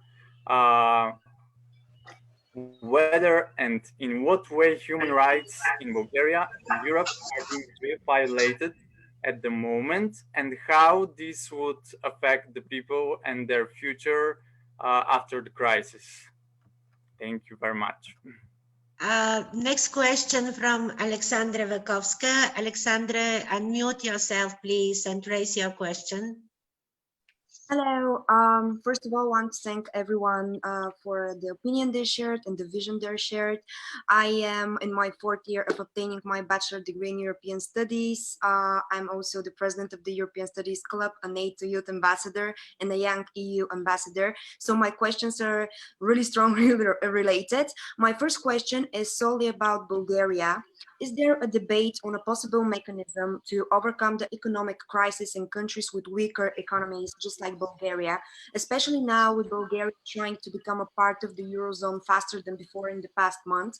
And my other 2 questions are about, so my second is connected to both Italy and Spain. As we know, some did say that the EU had not supported Italy enough during the first weeks of the crisis. So will there be additional help for countries that have been affected more by the crisis, like Italy and Spain?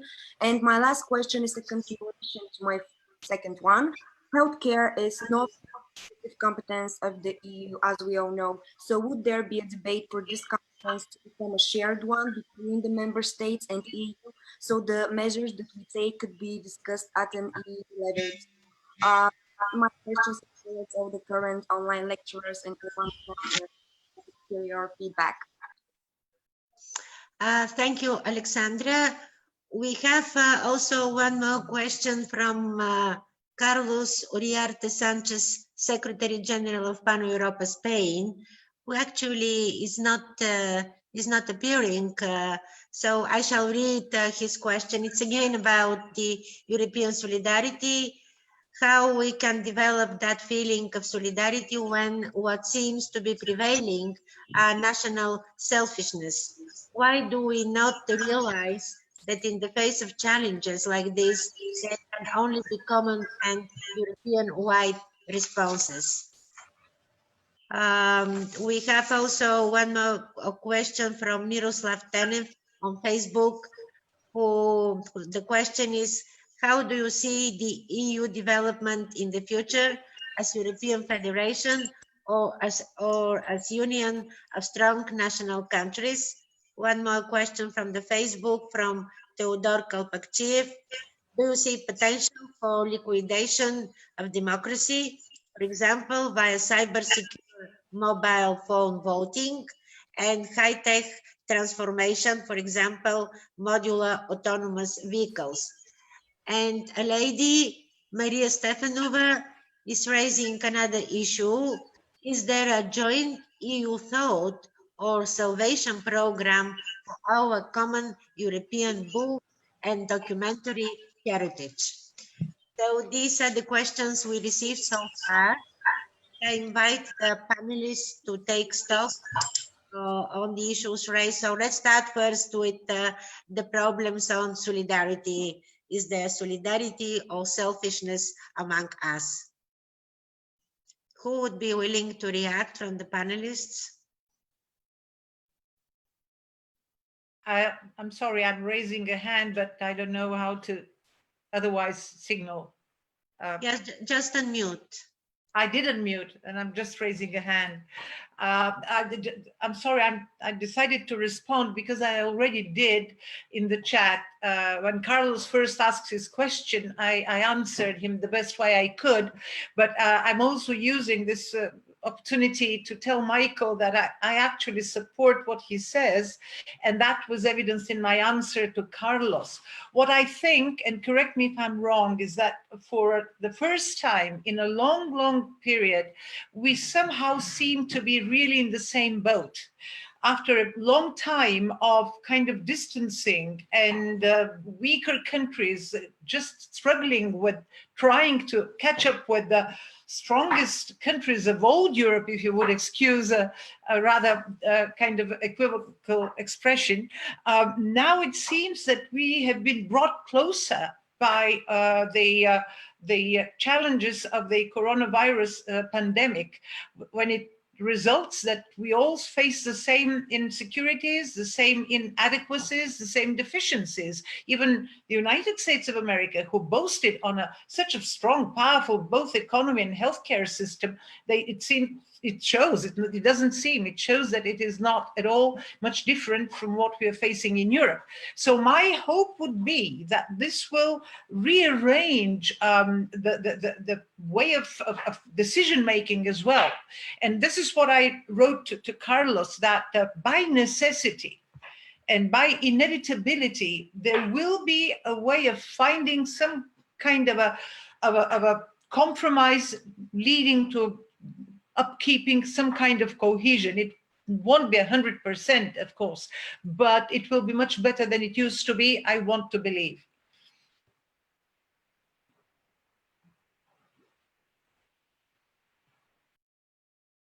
Sorry.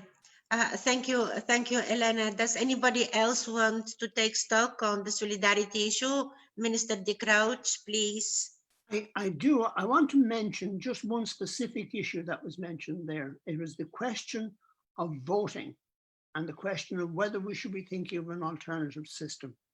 I would actually start putting up a red flag straight away. When I was Minister for Environment, I had to take a decision about scrapping tens of millions of euros worth of voting machines, electronic voting machines, not because they were online, but because the people didn't have confidence in the system. And it didn't matter. You couldn't say to the public, oh, you're wrong. People have to have confidence in the democratic institutions. And I have a real concern about any move away from in-person voting, any move, because I think inevitably the opportunity for voter fraud is increased, and I think that's a problem. And if you undermine confidence, the public's confidence in the democratic process, you pay an awful price. So actually, this is something, ironically, I was going to talk to Solomon about perhaps this is something we should have a look at too, but this is something that I think we have to put our minds to. In times of a pandemic, what would happen to democracy?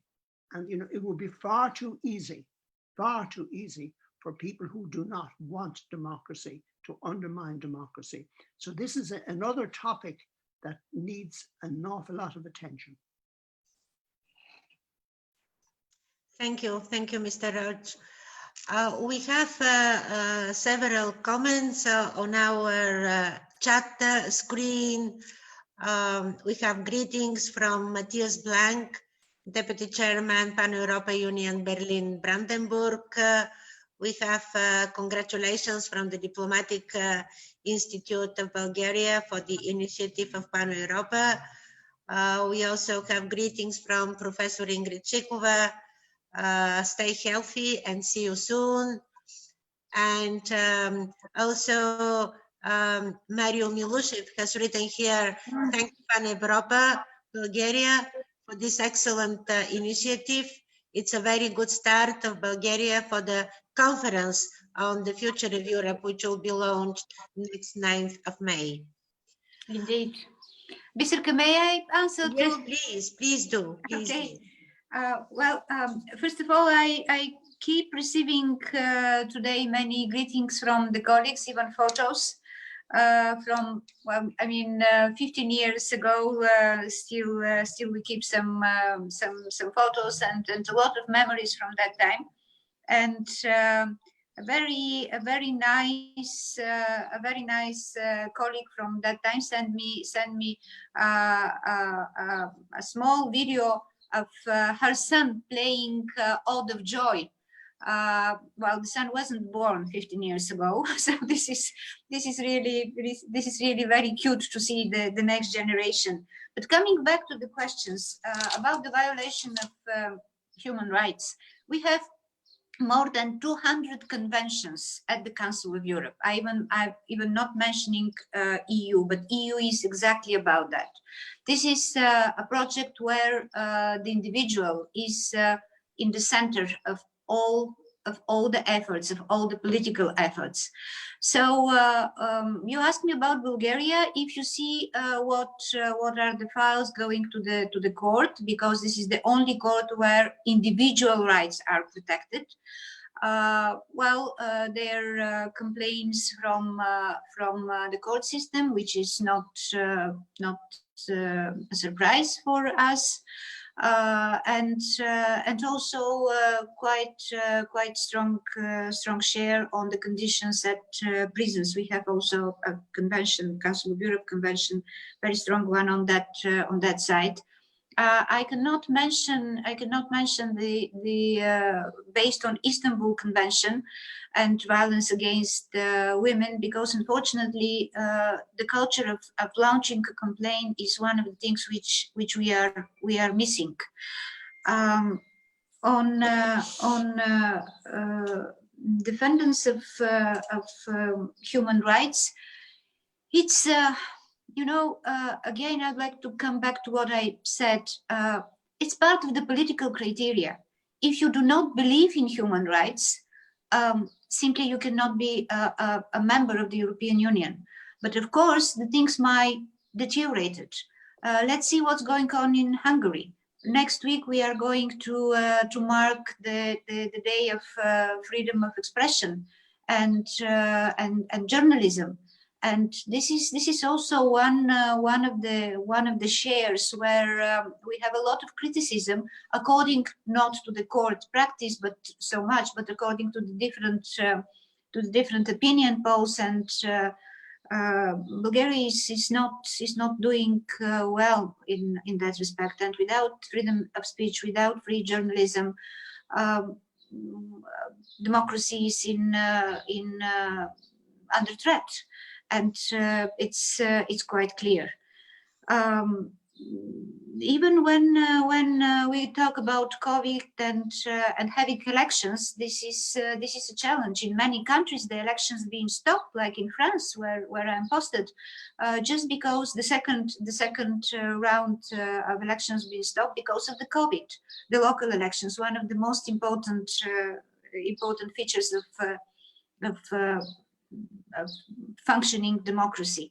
So we have plenty of questions ahead of us on surveillance. Yeah, it is a trade-off: security and privacy. And the only way to get through is to have a very strong control and to have a good legal base. And this legal base to be under the scrutiny of the transparent and well-informed public opinion. Having said about the public opinion, I would urge you to follow what the Commission will go to produce and share about the false information and exactly information which is so relevant to make our own opinion on COVID, but not only. We are under such a threat. The social media might be a great benefit. We are using them right now, the platforms, but also if they are not properly handled and if there is no rules for and responsibilities for them, this one might become a huge threat for democracy as well. So yeah, this is my I'm seeing that we are running out of time, so I'm trying to be brief. Mr. Can I have just a single note? Maxim wants to have some comments. Just a note on Madame Kuneva's remark about the fake news. We would, all of us, of course, will be absolutely happy if we can see the Commission and Brussels authorities to start really working on the fake news issue, because from the communications point of view and from the journalistic point of view, it's one of the I would say empty spots that all of our countries are suffering, and also expecting some decision from Brussels or some measures. My personal opinion is that it should be treated like a criminal acts. in the penalty codes of the countries, and sooner or later it will happen. And number 2 point, if we can gather each other on whatever online platform every year on April 25th, I think it will be a very good new beginning of this 15th anniversary of the Bulgarian signing, the Bulgarian entering the European Union, and we'll be very happy every single year to be here with you guys. Thank you very much. And Gergana, kudos for you, appreciation, keep the track. Thank you, Maxim. Thank you. It's time for new initiatives. So I propose that we go for closing. Thank you very much, everybody, for participating. And I wish to ask the president of Pan-Europa Bulgaria, Gergana Pasi, for her closing remarks today. Gergana, please have the floor. Thank you, Biserka. Thank you for the excellent job you did as a moderator. The virtual scene showed us that we can keep this on forever. Just like when you gather for a dinner with old friends, you have so many things to share that the conversation might never end. But what I must say, because we are approaching the end, as we promised at the beginning, is that first of all, I'm happy that this was not a discussion about the past, but this was also a very lively discussion about what future would offer us. And I would really would like to use the phrase which Michael offered, that we should never forget that the crisis can be an opportunity, and to try more and more to look at this very, very challenging crisis as an opportunity. I can see that the topic we chose as a cover topic for all the discussions, because Maxim, this was the first discussion, but we are not going to wait for the next 25th of April to have our second discussion. When we were discussing how we can adapt to the new world we're living in, going virtually, we decided that this should probably be a series of discussion under the topic of solidarity. And if there is one key message I would draw for myself from this discussion, is that solidarity is and should be the bedrock for the response of Europe in this crisis. We have had so many division lines before acceding and after we got into the European Union. We have voluntarily divided ourselves as being part of new and old, South and North and Eastern and Western, poor and rich. But what we see, as Elena said, we are on the same boat. Still, we should always remember that we should be solidar with the people who lost their jobs, with the more vulnerable people, with the weaker members of our society, with our parents, with the women who many people say are suffering more under these circumstances, with the mostly hit countries, because we must confess that at least up to now, Bulgaria has not been among the worst hit countries from this coronavirus. And what we plan is that we very soon launch a second edition of this debate, so to say, this time much more focusing on how Europe should move ahead with its economic recovery. Because the present public health crisis is not simply a health crisis, if you ask me. It's much more a crisis of the systems, a crisis of the way of life we used to live up to now. And we really need to get adapted to the new tomorrow, which will be different from today. One topic which was just mentioned a couple of times, but we could not move it to the center of the debate, was really the democracy and the rule of law and how they would potentially suffer out of this crisis. And I can share my concern that what I see, that there is a vast propaganda machine now trying to explain to us, trying to convince us that that a strong one-party governance system could deal much better with a pandemic like this. And I think that's a really risky thing, risky conversation we should tackle in our future discussions. What is really important, as Dick Roche said, that in all our efforts, we do not undermine democracy. So with these couple of words, I would like to thank all of you, really all of you. I'm impressed that till the very last minute of the discussion, we had dozens of attendees staying with us till the end, which means that the topic itself is relevant and important to many of the Bulgarian and not only Bulgarian people. I'm glad that we had people from many countries in Europe. I see, Ireland, Sweden, Austria, Germany, Belgium, to mention a few, which would not have been possible if we were, just hosting a physical conversation. So I really see the advantages of being able to communicate and meet informally, including that we can just sip wine in our glass and say cheers and try really to work and also to enjoy life while we are being together.